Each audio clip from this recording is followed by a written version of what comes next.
Um projeto de lei do ex-deputado Benedito Domingues, do Partido Progressista do Distrito Federal de 1993, voltou à tona e com força total e está causando divisão geral no país. É a famosa lei da redução da maioridade penal no Brasil, que prevê reduzir a idade onde as pessoas podem ser colocadas dentro de presídios e penitenciárias com 16 anos de idade. O presidente da Câmara dos Deputados em Brasília, Eduardo Cunha, prometeu agora votar este projeto até o próximo dia 15 de junho. E para a gente discutir um pouco mais sobre ele, nós convidamos até os estúdios da TV Fevale Notícias, o professor de Direito da Universidade Fevale, Daniel Kessler de Oliveira. Professor, boa noite, muito obrigado por ter aceitado o convite. Tá pegando fogo esse negócio aí lá. Exatamente, Bruno. Boa noite. Eu que agradeço a oportunidade de novamente poder estar aqui na TV Fevale para conversar sobre um tema que é tão polêmico. Como tu mesmo frisaste, é já antigo, é um tema recorrente, mas que voltou agora ganhando um destaque na mídia muito grande e impactando as redes sociais e as discussões de diversos setores, não só da academia, não só do direito, muito pelo contrário. A sociedade como um todo vem debatendo isso. E eu acho que é importante a gente ter esse espaço para refletir sobre o assunto.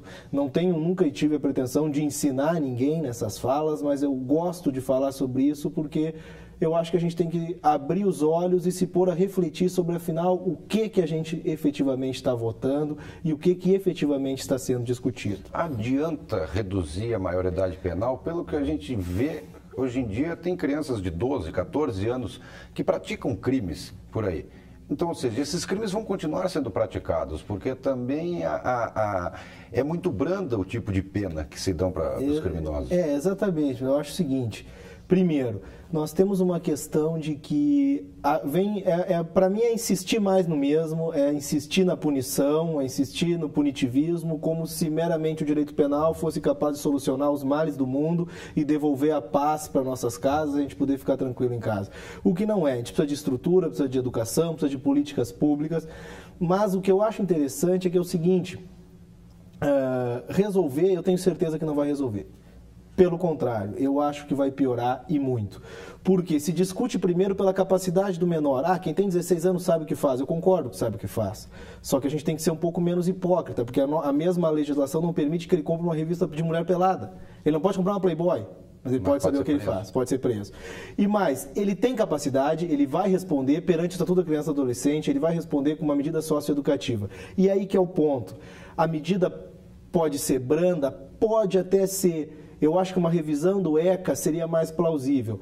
Agora, tem uma coisa, o juiz da Vara de Execuções Criminais, Sidney Brususka, esses dias postou numa rede social um comentário onde ele disse que pegou um apenado que já tinha cumprido 18 anos, tinha sido preso, foi levado ao presídio central e aí, revogada a prisão preventiva dele, ele teve que voltar para cumprir na antiga FEBEM, a medida socioeducativa que ele ainda tinha.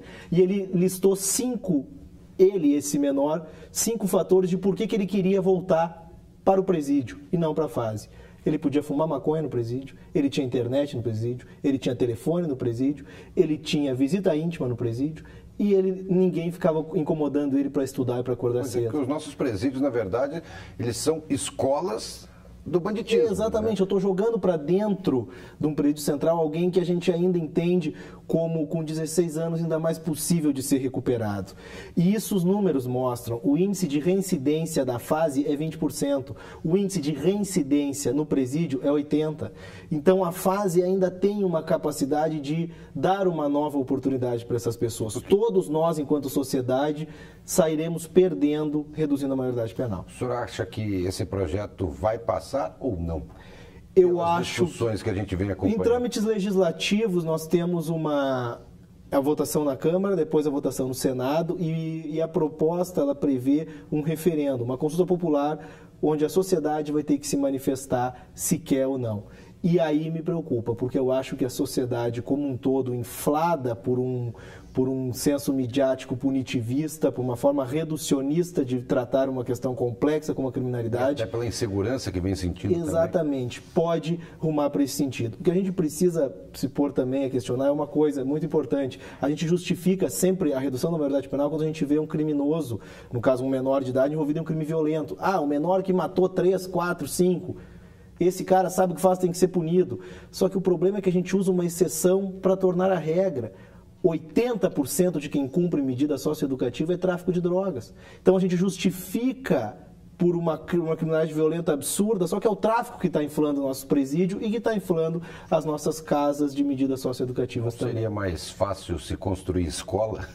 Exatamente, se construir escola para não ter que se construir presídio. Só que é muito mais trabalhoso, não é algo que tu consegue a curto prazo, não dá voto.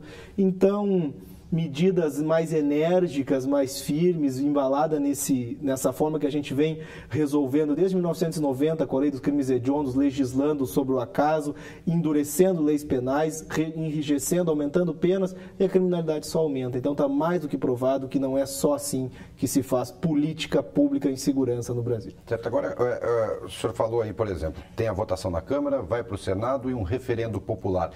Quem decide efetivamente se um projeto como esse passa a se tornar lei ou não?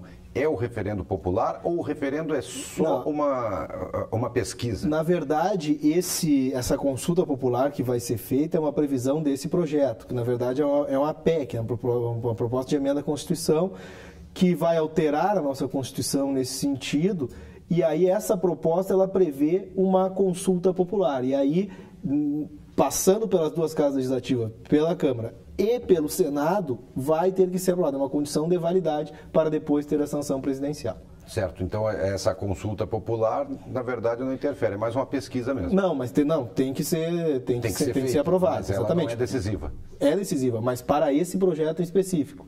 Não são todos os projetos de lei, isso que eu estou querendo dizer, não são todos os projetos de alteração legislativa, de lei, que prevêem isso.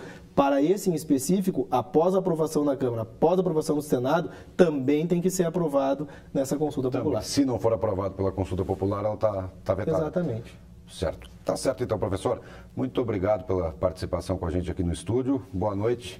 Eu que agradeço. Estamos abertos porque é um assunto que não dá não tem término nessa discussão. Né? Exatamente. Está desde 93 e vai longe pelo visto. E estou à disposição aí no que estiver ao meu alcance. Tá certo então. Obrigado mais uma vez pela participação.